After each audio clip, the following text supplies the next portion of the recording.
하나님 앞에서 옳은 신앙이 있는가 하면 또 우리가 틀린 신앙이 있습니다. 무조건 믿습니다 하는 그런 맹신주의 신앙. 모르는 가운데서 전에 우리가 이렇게 부흥회를 하면 부흥 강사 그러잖아요. 여러분 믿습니까? 그러면은 믿습니다. 믿으면 아멘 하세요. 그러면 아멘 그러잖아요. 믿습니까? 여기를 강조하잖아요. 근데 저는 이를 보면서 정말 저분들이 진짜 믿고 아멘 한 것일까? 뭐 그런 것들이 무조건 믿는다고 믿어지는 게 아니잖아요. 그 믿음 자체도 하나님이 주셔야 되는 줄 믿습니다. 부흥사가 아무리 믿습니까? 해도 아멘 해도 안 믿어지면 어쩔 수 없는 거예요. 근데요, 무조건 믿습니다. 무조건 이루어질 줄 믿습니다. 맹신주의입니다. 또 반대로 이성주의죠. 모든 것을 이성적으로 깨달으려고 하는 거죠. 성경도 영적인 것도 이성적으로 그거를 깨달으려고 하는 것입니다. 이 두 가지의 그런 극단적인 신앙은 우리가 버리고 사실을 믿는 믿음을 가져야 될 줄 믿습니다. 그래서 이성이라는 거 우리 인간에게만 주신 것이죠. 우리가 생각하고 판단할 수 있는 거 지각을 가지고 생각하잖아요. 그건 우리가 인간에게만 있는 부분이거든요. 짐승은 그냥 본능에 의해서 살아요. 그죠? 우리 인간에게만 이성이라는 게 있잖아요. 생각하고 판단하고. 그렇지만은 하나님이 주시는 이런 이성으로 우리가 생각하고 판단하지만 이성주의가 되면 안 돼요. 이성주의는 하나의 철학의 한 사조입니다. 그래서 이성주의는 일단 의심을 해요. 이성주의는 다른 시각으로 생각하고 보는 걸 보고 이성주의라고 합니다. 우리는 기독교는 신비입니다. 신비잖아요. 그렇지만 신비주의가 되면 안 돼요. 마찬가지로 우리는 이성을 가진 존재지만 이성주의가 되면 안 돼요. 이성주의는 다르게 보는 겁니다. 다르게 생각해 보는 거예요. 그래서 일단은 의심해 보는 겁니다. 그리고 이성주의는 일단 비판을 하는 겁니다. 그래서 이성주의에서 자주 쓰는 게 뭡니까? 정반합이잖아요. 이거는 꽃이다. 정이잖아요. 근데 반대로 생각해 보는 거예요. 그래서 뭔가 합일된 것을 찾는 것입니다. 예를 들어서 창조를 놓고 볼 때요. 하나님이 천지를 창조하셨다. 그건 정이잖아요. 바른 이론이잖아요. 성경이 나와 있기 때문에. 그거는 누가 반대를 한다 할지라도 그거는 맞는 거예요. 하나님이 태초에 천지를 창조했다고 그랬잖아요. 근데 이성으로 그거를 하나님 천지를 창조하셨구나 이렇게 생각해야 되는데 이성주의는 어떻게 하냐면은 반대로 생각해 보는 거예요. 일단 의심을 해보는 거예요. 거기에 대해서 생각으로 비판을 하는 겁니다. 그러면 이제 진화론이잖아요. 그래. 보니까 이렇게 온숭이가 인간이 하는 것을 똑같이 하잖아요. 온숭이 훈련시키면요. 빨간 공 주워라 빨간 공 주워온다니까요. 그래서 이게 온숭이가 이게 진화해서 인간이 된 거 아닌가. 이렇게 정과 반대되는 걸 생각해 보는 겁니다. 그러면요. 거기서 뭔가 합리적인 것을 찾아내요. 그게 바로 이제 진화론적 창조론이죠. 그래 하나님은 천지를 창조하시고 모든 것을 진화의 과정을 통해 발전시켰다. 그럴싸하죠. 이게 이성주의예요. 하나님의 말씀을 말씀 그대로 믿지 않습니다. 믿음보다 이성을 더 우월시하는 것입니다. 예수님께서 밤에 물 위를 걸어오셨잖아요. 제자들이 배를 타고 갈릴리 호수를 건너는데 예수님이 물 위를 걸어오셨거든요. 그 부분도 이제 예수님이 물 위에 걸어오셨다. 성경에 기록되어 있잖아요. 정의라. 이성주의자들은 어떻게 합니까? 일단은 의심을 해보는 겁니다. 비판을 해보는 거예요. 어떻게 인간이 무리를 걸어갈 수 있을까?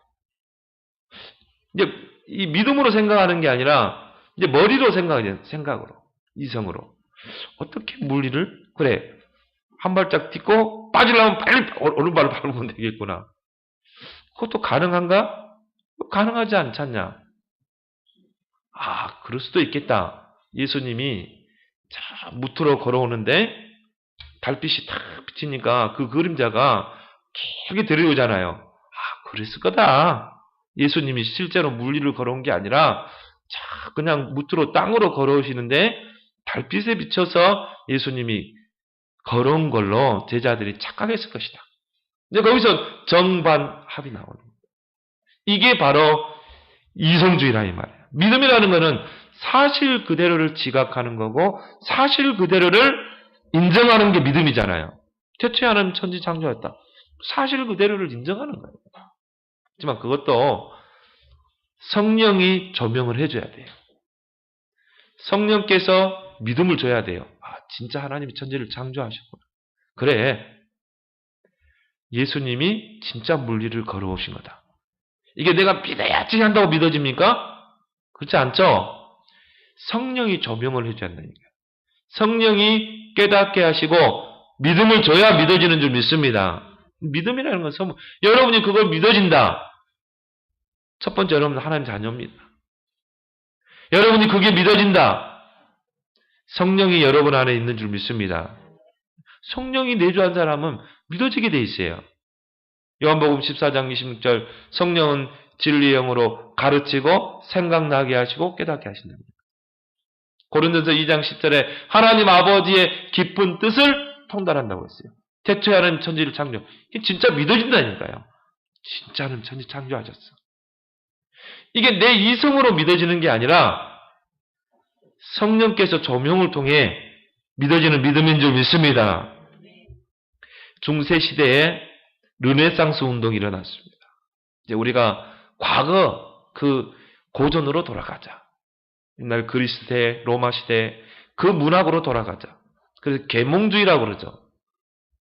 근데 이게요, 신 중심에서 인간 중심으로 바뀌는 하나의 계기가 됐습니다. 이게 르네상스 운동이에요. 왜 르네상스 운동이 일어났는가? 그때는 로만 카톨릭이 거의 하나의 국교였잖아요. 유럽 지역에. 근데요, 교회가 복음을 잃어버린 것입니다. 교회를 크게 지었고 어떻게 해서라도 숫자를 늘리고 화려하게 치장하고 이런데 이제 배금주의에 빠진 거예요. 그러다 보니까 성경을요 왜곡시킨 겁니다. 그래서 말도 안 되는 막 이론을 가지고 온 거예요. 성경이 없는 걸. 철학이 발전하고 지식이 발전하다 보니까 이제 지성인들이 일어나잖아요. 이제 지성인들과 철학자들이 그 교회를 보니까 도무지 볼 수가 없는 거예요.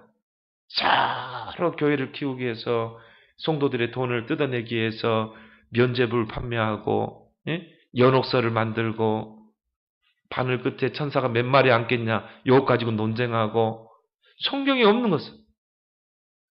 그래서 사제들은 막 목에 힘을 주고 다니고 좀 큰 교회는 좀 힘을 주고 백성들은 너무 궁핍해 살고 교회에 돈이 막 몰리고 이러면 이제 제일 식상해야 하는 것이 지성인이라 이 말이에요. 지성인들이 철학자들이 보니까 이 교회가 다 썩었다 이 말이에요. 그래서 이제 이성이 부각된 겁니다. 그때쯤에 이제 르네상스 운동이 일어나요. 우리가 이제는 신 중심이 아니라 하나님 중심이 아니라 인간이 이 세상의 주인이 아니냐. 인간이 이 세상을 발전시켜야 되지 않겠냐. 이런 운동이 일어났다 이 말이에요. 그러면 이성이 부각되게 되어 있습니다. 지성인들의 특징이 뭐냐면은 안 믿어지는 거예요. 그냥 교회는 다니는데 말은 않지만 속으로 안 믿어지는 게. 왜 그러냐면은 이 믿음보다 지식이 들어가는 거예요. 그러다 보니까 이제 이성이 부각되게 되고 성경을 이성의 눈으로 보기 시작한 것입니다. 이성을 가지고 생각해 보는 거예요. 태초에 하나님이 천지를 창조하셨다? 어떻게 말씀으로 천지를 창조하지? 우리가 생각할 때는 진흙이라는 걸 가지고 우리가 이겨서 그릇도 만들고 그러잖아요. 뭔가 물질이 있어야 되는데 물질 없이 하나님 말씀으로 창조했다? 뭔가 신화 같아. 그리스 신화 같아. 문명이 발달할 때마다 이런 신화들이 있었잖아요. 신화 같다. 그게 왜 그래요? 이성으로 보기 때문에 그래요. 어떻게 처녀가 아이를 낳을 수 있을까? 이게 이제 이성으로 보는 겁니다. 아니, 우리가 이제 뭐 해부학이 발전되고 뭐 이러다 보니까 인간의 구조를 알게 됐다 이 말이에요. 그래. 남자씨, 여자씨가 만나서 수정을 하게 되고, 이걸 통해서 이제 아이가 자라는구나. 이제 해부학이 발달하다 보니까 임신부가 죽었다 이 말이에요. 그러면 이제 해부학이 어떤 배를 갈라보겠죠. 여자애는 이런 생식기가 있구나.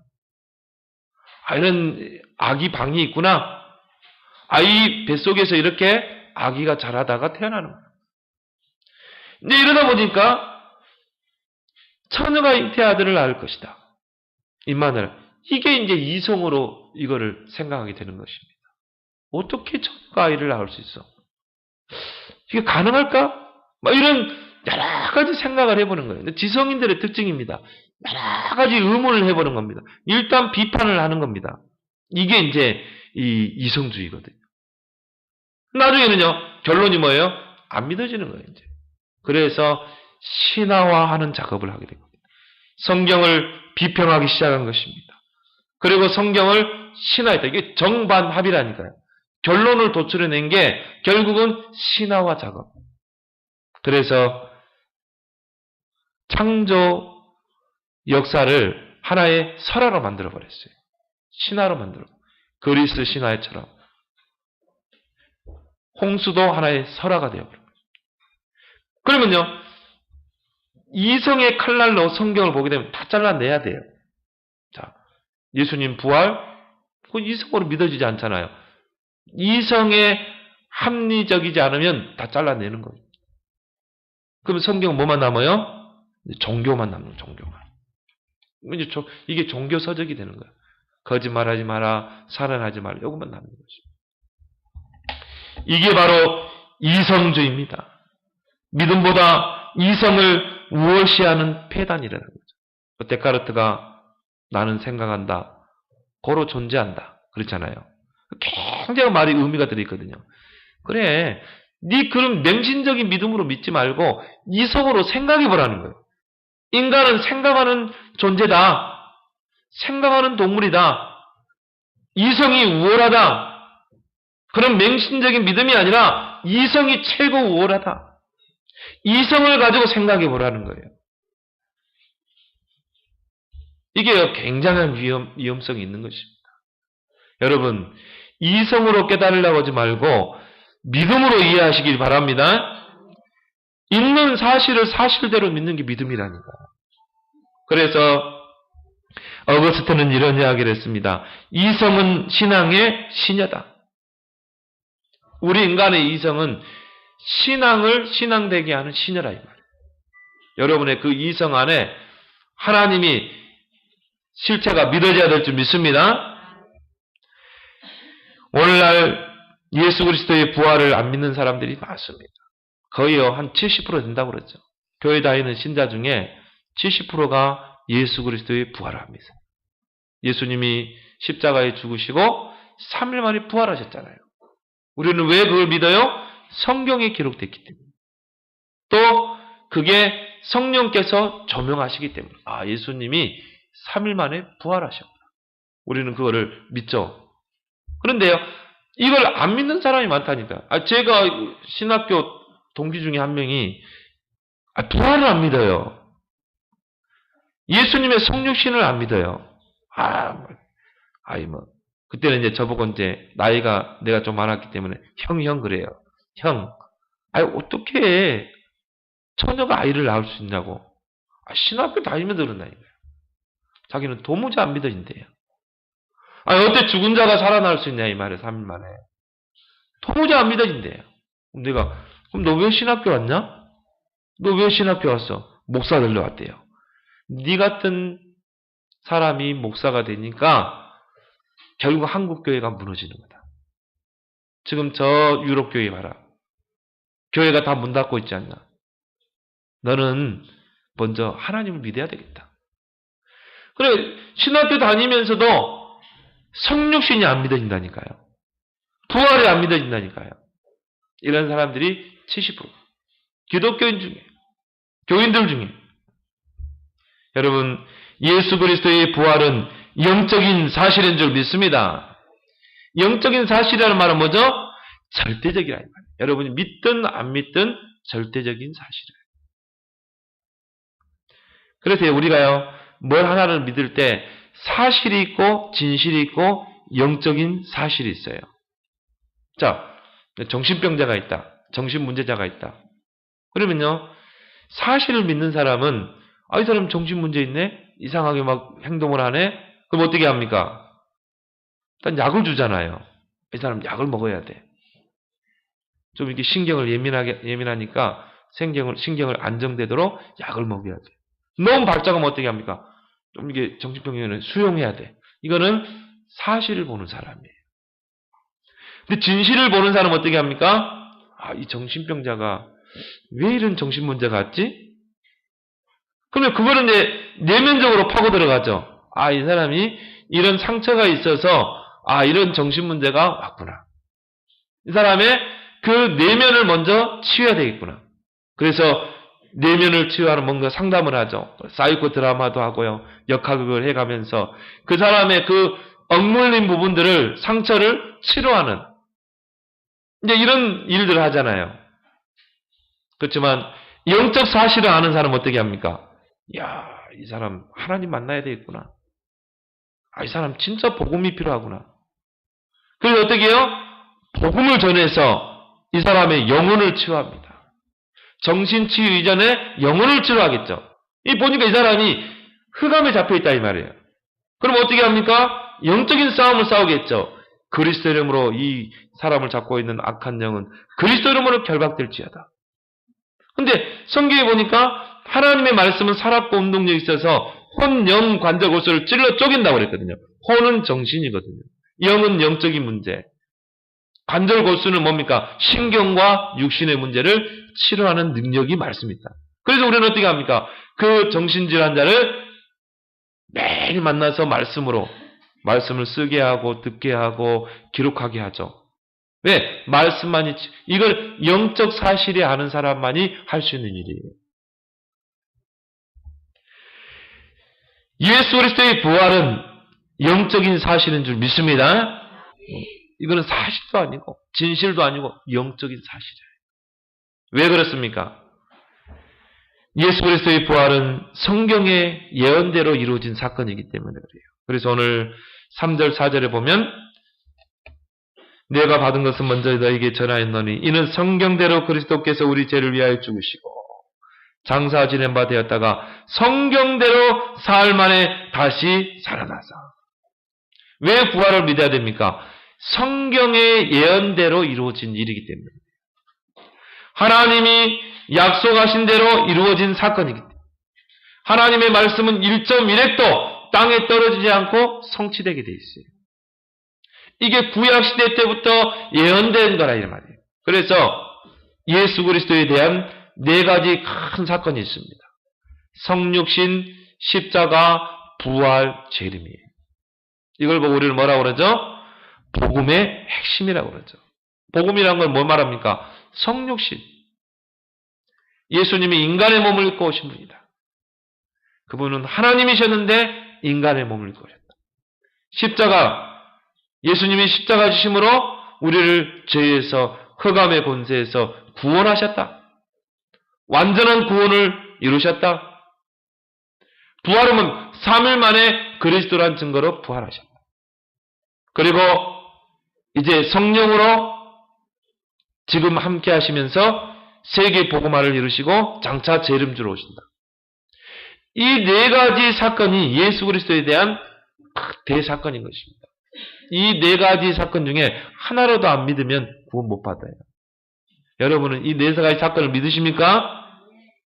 이 4가지 사건을 믿어야 돼요. 이 네 가지 사건을 틀리게 믿는 걸 보고 이단이라 이렇게 말하는 것입니다. 이 네 가지 사건은 우리의 구원과 관계된 겁니다. 이게 성경에 미리 예언되어 있다니까요. 창세기 3장 15절에 아담이 범죄했을 때 여자의 후손이 뱀의 머리를 상하게 할 것이다. 그 말은 뭔 말합니까? 여자의 후손이 이 땅에 오신다는 것입니다. 하나님이 여자의 후손으로 이 땅에 오신다는 것입니다. 처녀가 잉태하여 아들을 낳을 것이요 그 이름을 임하는 처녀의 몸을 빌려서 이 땅에 오신다 이 말이에요. 그리고 십자가를 지심으로 구원을 이루시고 부활하실 것을 성경은 그대로 예언됐다면 그 예언된 대로 오셨다 이 말이에요. 그렇기 때문에 부활은 지어낸 것이 아니라 또 억지로 믿어서 되는 것이 아니라 우리가 믿든 안 믿든 영적인 사실인 줄 믿습니다. 또한 부활을 목격한 자들이 있다니까요. 예수님이 3일 만에 살아나신 부활을 목격한 자들이 성경에 나오잖아요. 제일 먼저 목격한 자가 누굽니까? 그 무덤을 지키고 있던 군병들이죠. 한번 여러분 생각해 보세요. 예수님이 묻힌 그 굴 속에 큰 돌이 가로막고 있었잖아요. 돌을 임봉을 했다고 그랬거든요. 돌을 굴릴 수 없도록 임봉을 했어요. 거기도 모자라가지고 유대 종교 지도자들이 군병을 지켰다는 거예요. 창을 들고 군인들이 그걸 지켰다니까요. 근데 그 부활절날 이 지진이 일어나면서 옥문이 열려버린 것입니다. 그걸 보여 이 군병들이 기절을 해버린 거예요. 막 지진을 하면서 옥문이 열리니까. 근데 나중에 깨어나서 그 무덤 속에 들어가 보니까 예수님이 없는 것입니다. 그래서 이 군병들이 이제 큰일 난 거잖아요. 이 군병을, 이 문을 지켜야 되는데, 이 시체가 사라진 거예요. 그래서 이제 바리새인들에게 달려간 겁니다. 또 대제사장에게 달려갔겠죠. 가서 그 사실을 알린 거예요. 바리새인들과 대제사장들에게 그 사실을 알린 거예요. 그럼 우리 그러면 어떻게 해야 돼요? 회개해야 되겠죠. 우리가 예수를 십자가에 못 박았던 거, 우리가 예수 그리스도를 안 믿고 구원자를 안 믿고 십자가 못 박았, 그거를 대성통곡하고 회개해야 되는데 그 종교 지도자들은 어떻게 했냐면은 그 군병들을 돈으로 매수한 것입니다. 야, 너에게 내 이 큰 돈을 줄 테니까 딱 입을 닫으라는 거예요. 여러분, 종교인들은요 절대 복음 안 믿습니다. 사실을 안 믿습니다. 그들은요 교권, 자기 자리 그거에만 관심이 있어요. 큰일 났거든. 이거 백성에게 돌팔매질 당하게 돼 있거든. 왜? 그들이 예수를 십자가 못 박았잖아요.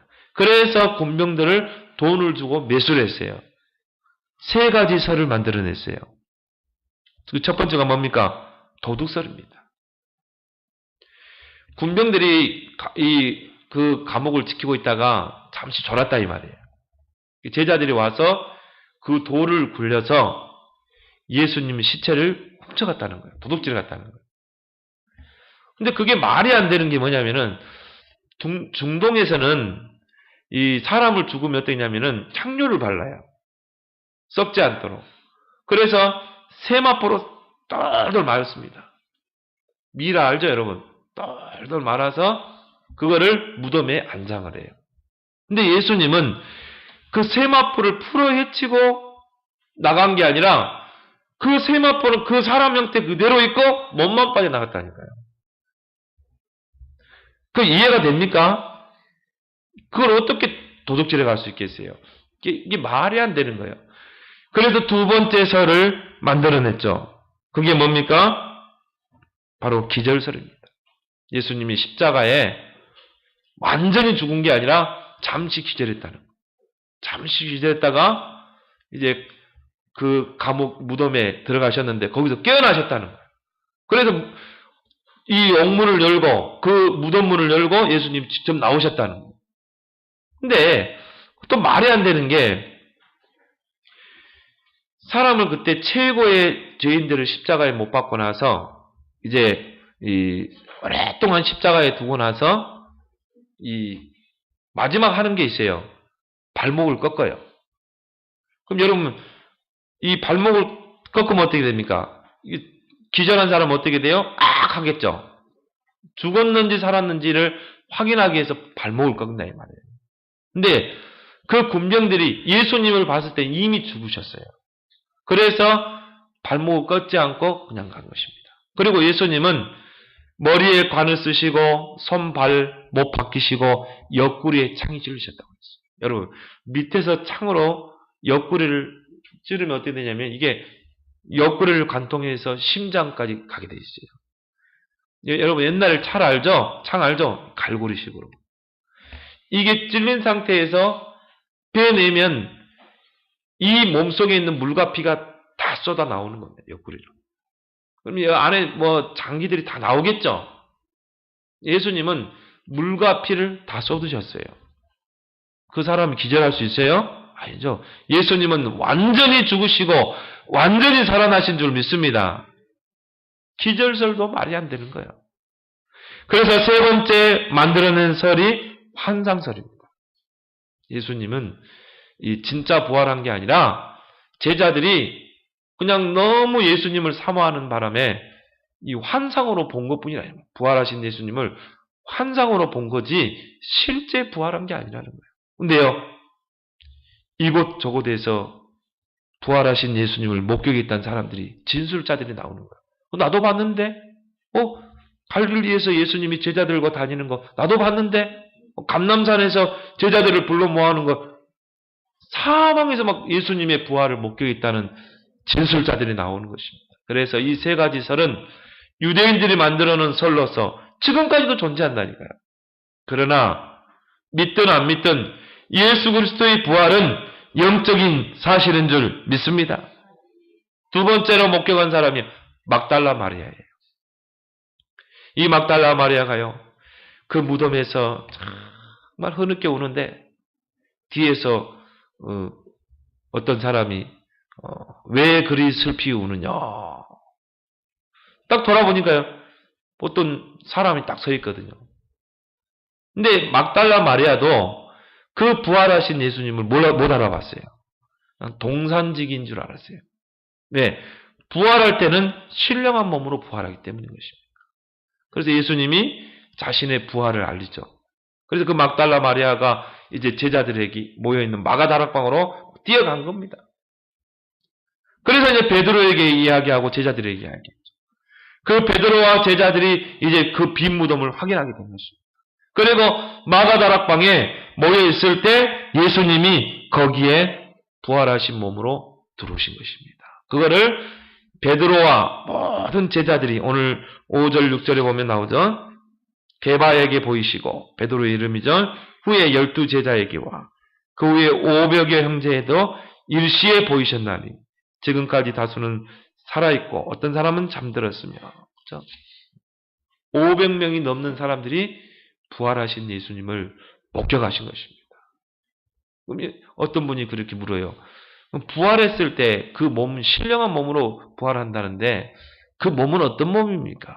자, 우리는 시간과 공간에 제한을 받고 살죠. 우리가 여러분이 과거로 타임머신 타고 과거로 갈 수 있습니까? 갈 수 없어요. 여러분 공간을 초월할 수 있어요? 우리는 이게 벽이라는 게 가로막혀 있잖아요. 제가 이 당회장실로 가려면 어떻게 해야 돼요? 문을 열고 들어가야 되죠. 왜? 시간과 공간의 제한을 받기 때문에. 근데 부활한 몸은요, 벽으로 통과하는 거예요. 그게 신령한 몸. 시간과 공간을 초월해 본 거예요. 예수님은 제자들에게요, 떡과 구운 고기를 가져와라. 제자들과 함께 먹었어요. 그게 신령한 몸이에요.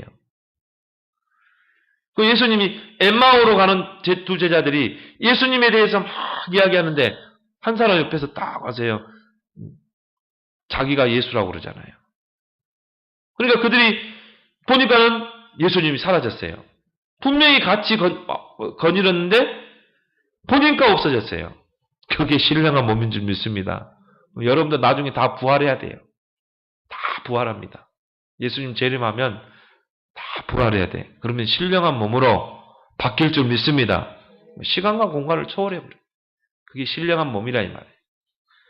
여하튼 막달라 마리아가 그 예수님을 목격했어요.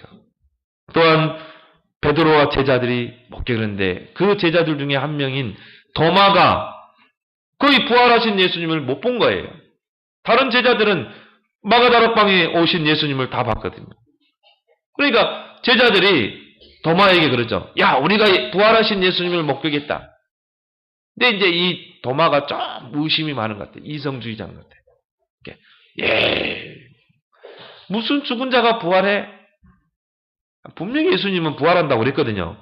내가 죽으면 3일 만에 부활해서 갈릴리에서 너희들을 만나겠다고 그랬거든요. 그 말을 듣고도 안 믿었다니까요. 우리 안에 있는 도마와 같은 조금 이성주의가 있어요. 도마가 그걸 안 믿었다니까요. 예, 무슨 죽은 자가 부활해? 그 말을 하고 있는 순간에 예수님이 그 마가다락방에 갑자기 탁 나타나신 거예요. 그러면서 하는 말이 뭡니까? 도마야, 네 손가락을 내 이 구멍난 손에, 못자국 난 손에, 또 이 구멍난 이 옆구리에 한번 찔러보고 믿음이 없는 자가 되지 말아라. 그러니까 도마가요, 찔러봤겠어요? 안 찔러봤겠어요? 안 찔러봤어요. 왜? 보고 믿었기 때문에. 예수님이 그때 유명한 말씀하셨죠. 너는 보고 믿느냐? 보지 않고 믿는 자가 복되다. 여러분, 예수님 부활하신 거 직접 봤어요? 그렇지만 보지 않았지만 믿는 여러분이 도마보다 더 복된 줄 믿습니다. 왜? 믿어지니까. 나는 안 믿으려고 하는데 믿어지니까. 그 사람이 하나님의 자녀예요. 그 사람이 구원받은 자인 줄 믿습니다. 왜?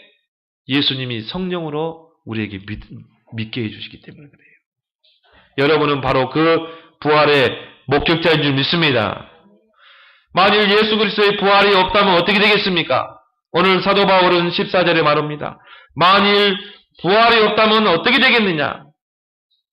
우리의 전파하는 것도 헛것, 믿음도 헛것이다.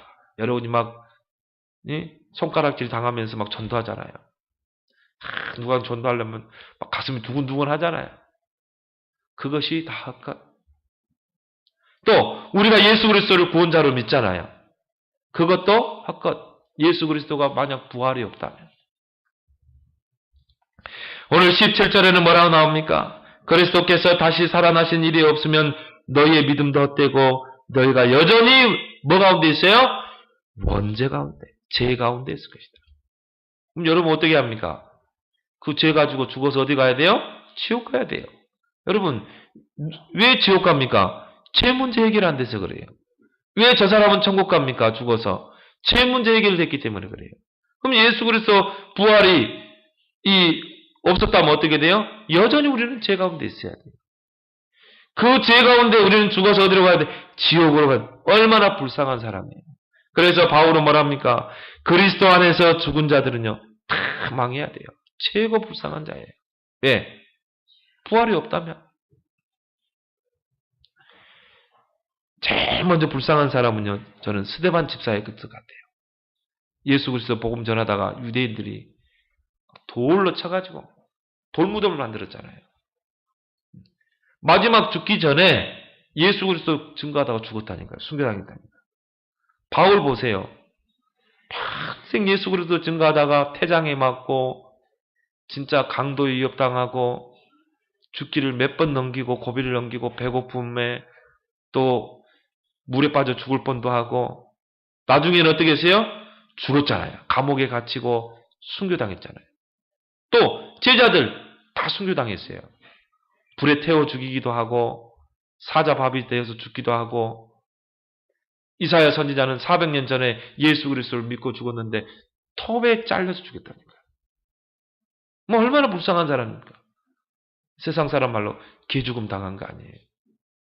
여러분 IS 보죠. 여러분 IS들이요 기독교인만 표적으로 삼습니다. 그래서 공연장에 그 공연한 사람들을 다 불모로 잡았다니까요. 다 무릎 꿇게 해서 야 기독교인들 예수 믿는 사람 손들어. 손드니까요 다 쏴 주겠다니까요. 기독교인들만 표적으로 삼았어요. 이집트 콥트 기독교인들 처형당하는 동영상 봤습니까? 유튜브에서. 그 기독교인들을 일렬로 딱 무릎을 꿇혀놓고 포송줄로 묶어놓고 두건 뒤집어쓰고 총알이 아까워서요. 옆에다 두고 탁 쏘는데 팍 쏘니까 한 6명이 팍 쓰러지는 거 있죠. 저는 그거 봤다니까요. 그 IS 그 테러리스트들이 그걸 공포를 자극하기 위해 유튜브에 올렸다니까요. 근데 뭐 비참하게 죽더라니까요. 뭐 그 사람들이 얼마나 불쌍합니까? 지금도 여러분 예수 믿는다는 것 때문에 핍박당하고 죽어가는 사람들 언론에 보도 안 돼서 그렇지 얼마나 많은지 몰라요. 또 얼마 전에요. 또 살람 목사 방글라데시 살람 목사가 또 기도 제목 부탁했더라고요. 자기 친구 동료가 예수 믿는데 지금 순교 위기 당했다. 아마 죽는 것 같아요. 그럼 왜 그런 사람 얼마나 불쌍합니까? 만약 예수 그리스도의 부활이 없다면 오늘 32절에 보면 뭐라 나옵니까? 내가 사람의 방법으로 에베소에서 명수와 더불어 싸웠다면 내게 무슨 유익이 있으리요? 죽은 자가 다시 살아나지 못한다면 내가 죽을 터이니 먹고 마시자리라. 그렇죠? 만약 사람이 죽어서 안개처럼 사라져버린다면 어떻게 하겠어요? 막 먹고 마시고 죄 짓고 막 살겠죠. 그 불신자들 살잖아요. 야 죽으면 끝나버려. 죽으면 무슨 부활이냐? 무슨 지옥이냐? 천국과 지옥 없어? 마음대로 살죠. 지멋대로 살잖아요. 만약 이 죽은 자의 부활이 없다면 이렇게 방탕하고 살지 않겠냐. 그렇지만 여러분 반드시 우리가 믿든 안 믿든 부활은 영적 사실인 줄 믿습니다. 부활에는요 2가지 부활이 있습니다. 생명의 부활과 사망의 부활이 있어요. 여러분 모든 사람은요 예수 믿든 안 믿든 다 부활하게 돼 있어요. 예수님이 재림 들어오면 무덤 속에 있던 사람이든 또 불에 타서 죽은 사람이든 예수님이 재림 들어오면 다 부활하게 돼 있어요. 근데 2가지 부활이 있다니까요. 생명의 부활과 사망의 부활. 생명의 부활은 뭡니까? 예수 그리스도를 믿어서 죄사함 받은 사람. 그 사람들은 부활해서 천국으로 입행하게 돼 있어요. 천국행. 저야 여러분들은 죽으면 천국 가는 줄 믿습니다. 얼마나 여러분 복된 줄 몰라요. 예수 믿었다. 최고 복된 줄을 아시기 바랍니다. 우리 민석이 아빠 그렇죠? 최고 복된 거라니까. 예수 뭐라고 하는지 압니까? 나는 부활이요 생명이니 나를 믿는 자는 죽어도 살겠고. 여러분 지금 죽었다. 천국에 가서 깨어날 겁니다. 생명의 부활. 왜? 예수 그리스도를 믿어서 모든 죄가 다 씻어졌기 때문에. 너희 죄가 주홍빛 같을지라도 흰 눈과 같이 양털과 같이 희게 하리라. 예수님이 여러분의 모든 죄를 다 담당하고 십자가에 죽으셨어요. 그래서 예수 그리스도 믿으면 그 피가 모든 죄를 다 사하는 줄 믿습니다. 예수 믿었다. 수지 맞은 거요. 수지 맞은 거. 어쩌다가 내가 예수 믿었는지. 여러분 한 사람이 예수 믿고 구원받은 게요. 벼락 맞는 것보다도 더 어렵습니다. 그렇잖아요. 왜? 하나님이 허락해야 구원이 온다니까요. 벼락 맞는 것보다도 더 어려운 구원을 여러분이 받았다. 얼마나 감사해요. 왜? 하나님이 구원을 주셨기 때문에. 에베소 2장 8절 10절에 보면 우리가 행위로 구원받은 게 아니라 하나님의 은혜로 선물로 구원받은 줄 믿습니다. 얼마나 감사해요. 그래서 우리는 사랑의 빚진 자이기 때문에 우리는 전도하는 겁니다. 너무 구원의 은혜가 감사해서. 훈련으로 되어집니까? 아닙니다.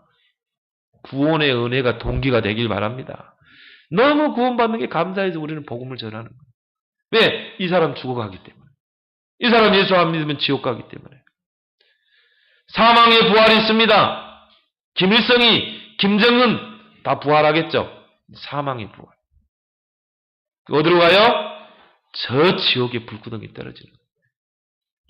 요한계시록에 보면요. 저 지옥을 어떻게 표현하냐면은 유황불이 팔팔 끓는 곳이라고 했어요. 불못이라고 해요. 불못. 못은 못인데 불이 끓는 유황불이 끓는 불못이라. 거기에 던진다니까요. 이게 사망의 부활이라. 여러분 지옥 끔찍하죠? 여러분이 어쩌다가 지옥 안 가고 천국 간다. 얼마나 큰 축복이에요, 여러분. 죽기 전에 예수 믿는 사람 봤거든요. 숨이 꼴딱꼴딱 넘어가는데 예수 믿는 사람. 근데 얼마나 복된 거예요, 그 사람. 참 구원이라는 게 이게 하나님의 은혜입니다, 여러분. 여러분 주변에 예수 안 믿는 가족이 있으면 빨리 구원하길 바랍니다. 진짜 기도해서 어떻게든 예수 믿게 해야 돼요. 그래서 천국 가도록 같이 천국 가야 될 줄 믿습니다. 저는 이걸 알았기 때문에 우리 가족 구원 생명 걸고 했습니다. 생명. 물론 하나님이 하셨지만 저는 생명 걸고 기도했어요. 두 번째로 우리가 기억할 것은 뭡니까? 예수 그리스도는 부활의 첫 열매가 되시는 줄 믿습니다. 부활의 첫 열매. 그리고 우리에게 부활의 산 소망을 주셨어요. 예수님은 십자가와 부활을 하나의 미랄로 표현하셨습니다. 마태복음, 요한복음 12장 24절에 한 알의 밀이 땅에 떨어져 죽지 아니하면 한 알 그대로 있고 죽으면 많은 열매를 맺느니라. 예수님은 부활을 씨로, 생명 가진 씨로 표현했다니까요. 부활절에 결한 이렇게 하는 것보다 씨가 더 부활에 가까운 거예요. 자, 씨에는 뭐가 있습니까? 씨 눈이 있잖아요. 씨 눈. 그 씨 눈에는 뭐가 있어요? 생명이 있다. 생명. 여러분 쌀에도 보면은 씨 눈이 있잖아요. 모든 씨를 까보면요, 거기 씨 눈이 있어요. 이게 생명이라. 그러면 이 씨가 땅에 딱 떨어지면 어떻게 됩니까? 이 씨는 썩어요. 죽어요. 근데 그 씨 눈에는 뭐가 있어요? 생명이 있다면 생명. 그렇기 때문에 이 씨는 땅에 떨어져서 썩지만 죽지만 그 씨 눈이 생명이 있기 때문에 거기서 새싹이 나고 그게 땅을 뚫고 나온다니까요. 이게 생명의 능력인 줄 믿습니다. 예수님은 부활을 이렇게 표현했다. 우리가 죽으면 어떻게 돼요? 우리 육신은 다 흙이 된다니까요. 그렇지만 우리 안에는 뭐가 있어요? 사망이 있는 게 아니라 뭐가 있습니까? 생명이 있다 이 말이에요. 여러분 예수 그리스도를 구원자로 믿고 영접할 때 성령이 우리 안에 내주하면서 예수님의 생명이 우리 안에 들어온 줄 믿습니다. 사망에서 생명으로 옮겼느니라. 이래봬도 여러분 안에 예수님의 생명이 있다니까요. 허물과 죄로 죽었던 여러분은 살리신 것입니다. 그렇기 때문에 우리가 죽으면 생명이 있기 때문에 부활로 이제 살아나는 것입니다. 신령한 몸으로 살아나는 것입니다. 그 씨가 땅에 떨어져서 죽지 않으면 어떻게 돼요? 그날 하늘 그대로 있는 것입니다. 근데 그 씨가 죽으면 어떻게 됩니까? 거기에서 씨눈이 있기 때문에 생명이 있기 때문에 땅을 뚫고 나오잖아요. 그렇게 예수님은 부활을 설명했는 것입니다. 그래서 예수님이 그 첫 열매가 있다. 우리가 씨를 딱 뿌리면 어떻게 됩니까? 새싹이 나고 그게 자라서 열매가 맺죠. 첫 열매잖아요. 첫 열매를 따면 어떻게 됩니까? 나중에 계속 열매가 맺게 되잖아요. 나무에. 예수님이 첫 열매가 되셔서 우리에게 부활의 산 소망을 주시는 줄 믿습니다. 그래서 예수 그리스도를 믿는 사람은요, 다 부활의 열매를 맺게 돼요. 생명의 부활의 열매를 맺게 될 줄 믿습니다. 그래서 오늘 36절에 어리석은 자여 내가 뿌리는 씨가 죽지 않으면 살아나지 못하겠고 또 내가 뿌리는 것은 장래의 형체를 뿌리는 것이 아니요 다만 밀이나 다른 것의 알망이 뿐이되 하나님이 그 뜻대로 그에게 형체를 주시되 각 정자에게 그 형체를 주시느니라. 씨가 땅에 뿌려지면 어떻게 돼요? 죽지 않으면 살아나지 않게 되어 있어요. 예수 그리스도가 죽어야 부활하게 되어 있어요. 우리 몸도 이제는 죽을 때 생명의 부활로 다시 살아나게 될 줄 믿습니다. 왜요? 씨에는 생명이기 때문에. 그래서 예수 그리스도는 부활의 첫 열매가 되십니다. 그리고 우리에게 산 소망이 되시는 줄 믿습니다. 그래서 요한복음 11장 25절 26절에 나는 부활이요 생명이니 나를 믿는 자는 죽어도 살겠고 무릇 살아서 나를 믿는 자는 영원히 죽지 아니하리라. 여러분 예수님 재림하기 전에 죽었다. 그러면 우리 육신은 어떻게 돼요? 한 줌의 흙이 되겠죠. 우리 영혼은 어디로 가요? 천국에 가겠죠. 그러면 예수님이 재림 주러 올 때 어떻게 됩니까? 무덤 속에 있던 여러분의 육체와 천국에 있는 영혼이 결합해서 신령한 몸으로 우리는 어디로 갑니까? 천국으로 입성하게 되는 줄 믿습니다. 믿지 않는 자는 신령한 몸으로 부활해서 지옥으로, 알곡과 뚝정이로 확 갈라지는 거예요. 재림때. 그래서 이제 예수 그리스도에 대한 4가지 사건 중에 딱 2가지만 남았어요. 자, 성육신 성취됐죠? 십자가 구원 성취됐습니다. 이제 뭐만 남았어요? 부활도 성취됐죠. 세계복음화와 재림만 남았어요. 재림만 남아있습니다. 그래서 예수님이 뭐랍니까? 땅끝까지 복음이 증거된 후에 주님이 오신다고 그랬어요. 끝이 온다고 그랬어요. 그래서 우리는 세계복음화에 올인하는 줄 믿습니다. 여러분이 복음 전하다 예수님이 내일 재림할지 몰라요. 그건 아무도 몰라. 그거는 아무도 모른다고 그랬어요. 도적과 같이 온다고 그랬어요. 그래서 예수님 표현에 어떤 사람은 맷돌을 갈고 있다가 2 사람이 맷돌을 가는데 한 사람은 들려 올라가고 한 사람은 지옥으로 가고 2 사람이 쟁기를 갈고 있는데 한 사람은 들려서 천국으로 가고 예수님 재림할 때 한 사람은 지옥으로 가고 언제 올지 몰라요. 그렇지만 여러분이 우리가 살아있는 동안에 예수님이 재림 안 했다. 그럼 우리는 죽겠죠. 그렇지만 우리 안에는 생명이 있기 때문에 신령한 몸으로 부활할 줄 믿습니다. 근데 여러분이 막 전도하다가 예수님이 막 전도하고 그러다가 예수님이 딱 재림 줄 알았다. 그럼 어떻게 돼요?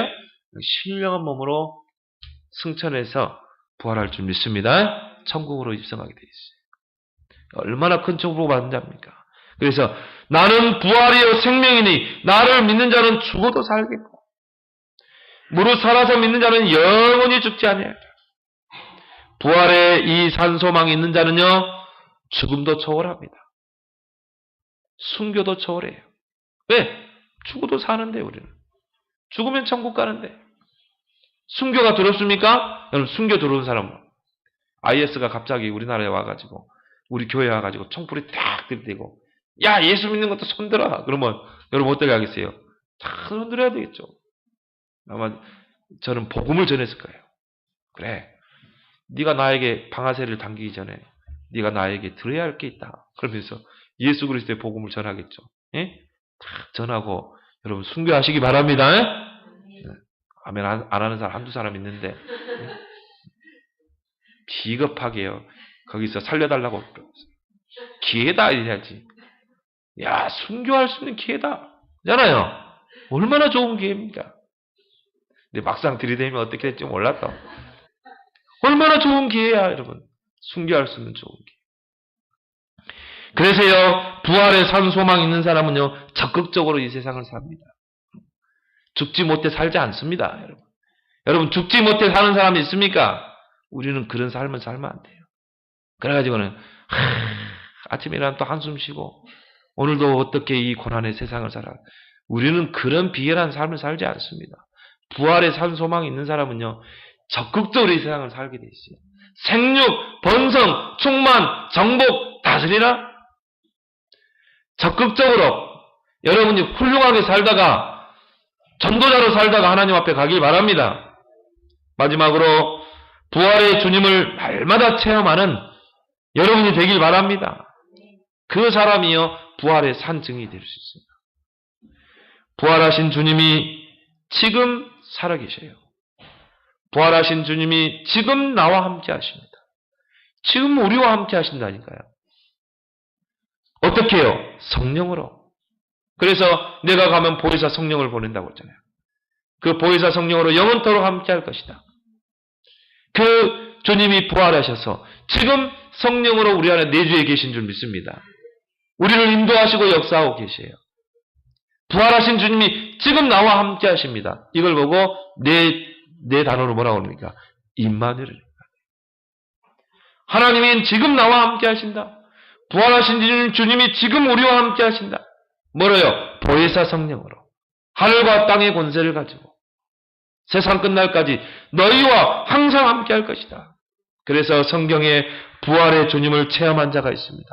그 중에 한 사람이 베드로죠. 이 베드로는요, 뱃사람입니다. 무식한 사람입니다. 예수님에 의해서 부름받은 자입니다. 제자로. 베드로가요, 최초로 그리스도를 고백했다니까요. 주는 그리스도시요 살아계신 하나님의 아들이십니다. 이 고백해놓고 예수님이 군병들에게 종교 지도자 붙잡힐 때 예수님을 부인했잖아요. 나 저 사람 모른다. 3번씩이나 부인했잖아요. 그 베드로에게, 배신한 베드로에게 부활하신 예수님이 나타나신 것입니다. 그때부터요, 베드로가요, 완전히 뒤바뀌었어요. 그래서 어떻게 합니까? 부활의 증인으로 서잖아요. 성전 미문에 앉아있던 그 안진뱅이에게 누구도 선포하지 않은 그리스도를 선포하잖아요. 나사렛 예수 그리스도 이름으로 일어나 걸으라. 일어나왔다니까요. 부활의 주님을 체험해야 증인이 될 수 있다니까요. 법정에 갇혔는데요. 법정에 그 종교 지도자들이 정말 법정에 세웠는데 베드로가 무슨 고백했습니까? 다른 이로서는 구원을 얻을 수 없나니 천하 인간의 구원을 얻을 만한 다른 이름을 주시지 않았다. 베드로도 복음 전하다가요 십자가에 처형해 죽었어요. 근데 그가 십자가에서 마지막 한 고백이 뭡니까? 나는 거꾸로 십자가 못 박혀 죽겠다 그랬어요. 내가 어떻게 예수님처럼 저렇게 십자가에 못 박혀 죽겠냐? 나는 거꾸로 십자가 매달아 달라. 베드로는 거꾸로 십자가 매달아 죽었다는 거예요. 또한 부활하신 주님을 체험한 자 중에 바울이 있습니다. 이 사람은요, 예수 믿는 사람 잡아들이는 핍박자였습니다. 근데 이 사람은 다메섹 도상에서 부활하신 예수님을 만났어요. 그 즉시 어떻게 됐습니까? 핍박자가 전도자로 바뀌잖아요. 인생이 완전히 뒤바뀌어 버리잖아요. 여러분, 부활하신 주님을 만나게 되면요, 여러분 인생이 무엇을 먹을까, 마실까, 입을까, 어떻게 하면 돈 많이 벌까, 어떻게 하면 좋은 차 탈까, 신자들 보면요, 그거 자랑 많이 하는 사람 많거든요.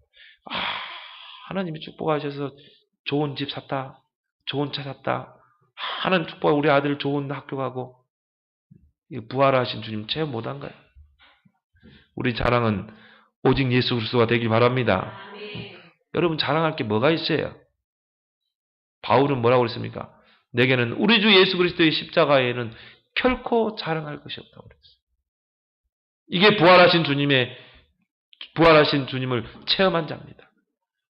부활하신 주님을 체험하는 자는 전도자로 서게 돼 있어요. 그럼 전도는 뭡니까? 예수 그리스도를 자랑하는 겁니다. 그게 전도라니까요. 기교입니까? 기술입니까? 테크닉입니까? 아닙니다. 예수가 그리스도다. 그 사실을 전하는 겁니다. 자랑하는 겁니다. 이게 전도인 줄 믿습니다. 전도가 어려워요? 여러분 부활하신 주님 체험하길 바랍니다. 교인들이 보면요. 십자가는 알아요. 그리스도. 예수님이 십자가에서 그리스도에 행하셨다. 참 선지자, 참 제사장, 참 왕의 일을 통해 구원을 이루셨다. 뭐가 안 되는 줄 압니까? 이 임마누엘이 안 되는 거예요. 부활하신 주님이 지금 나와 함께 하신다. 성령으로 내 안에 함께 하신다. 내 인생의 주인으로 나와 함께 하신다. 하늘과 땅의 권세로 나와 함께 하신다. 이게 체험이 안 되는 거겠죠. 여러분, 오늘 부활주일 왜 드립니까? 이 부활하신 주님이 임마누엘 여러분에게 체험되길 바랍니다. 이 사람은요, 생애 결론이 딱 나오게 돼 있어요. 나는 복음 전파. 나는 오직 예수 그리스도를 위해 살겠다. 나는 오직 예수 그리스도 자랑하며 살겠다. 나는 예수 그리스도와 십자가에 못 박히신 거에는 말하지 않기로 작정했다. 알지 않기로 작정했다. 고린도전서 2장 2절. 전도가 훈련으로 되어지는 게 아닙니다. 여러분, 그리스도로 여러분 인생의 모든 답 났습니까? 이제 부활하신 주님을 임마누엘로 날마다 체험하는 여러분 되길 바랍니다. 이게 초대교회입니다.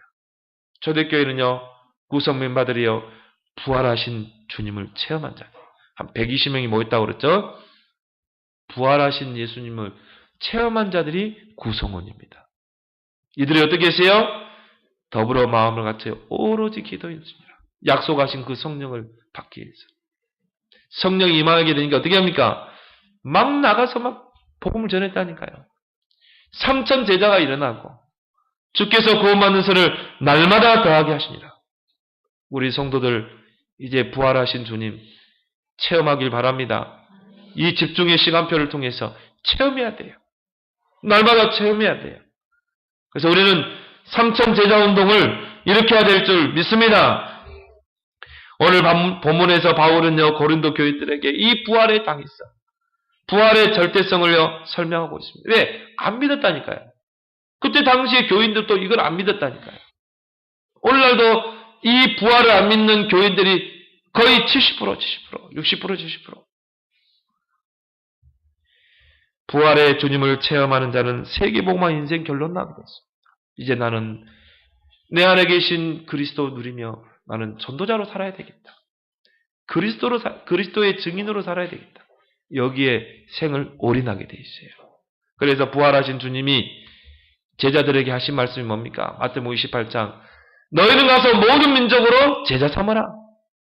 온 천하에 다닌 만민에게 복음을 전파하라. 말세 때 지진이 일어나고 기근이 일어나고 또 전쟁이 일어나고 적그리스도가 일어나고 난리와 소문이 일어날 것이다. 그러나 너희들 신경 쓸 필요 없다. 이 복음이 모든 민족에 증거된 후에 끝이 올 것이기 때문에 너희들은 이 복음을 증거하는 일에 생을 걸어라. 우리 방법으로 안 되기 때문에 사도행전 1장 8절에 오직 성령이 너에게 임하며 권능받고 딴 것까지 증인되라. 그리고 너희들의 마지막 사명 어린 양을 먹이라. 어린 양을 지라. 렘넌트를 키워라. 렘넌트 서밋을 키워라. 그래서 이들로 하여금 마지막 시대의 두 증인으로 전도자로 살아가도록 우리는 세워야 될 줄 믿습니다. 그래서 이 부활의 영적 사실을 믿는 여러분들이 이 부활의 산 소망을 가지고 이제 부활의 산 증인으로 날마다 임마누엘을 체험하고 부활의 산 증인으로 전도자로 그리스도의 증인으로 살아가는 여러분의 축복된 생이 되기를 예수 그리스도로 축원합니다. 기도하겠습니다. 하나님 은혜를 감사합니다. 예수 그리스도의 그 부활이 믿어진 것 감사합니다. 성령께서 조명하시고 하나님께서 믿게 하셔서 이 부활을 믿게 하시고 또 우리를 부활의 산 소망 가운데 하나님이여 인도하신 것 감사합니다. 이제 날마다 부활하신 주님이 성령으로 임마누엘 함께 하심을 날마다 체험하고 이제는 부활의 산 증인으로 이제는 남은 생 살아가도록 하나님 축복해 주옵소서. 예수 그리스도 이름으로 기도합나이다.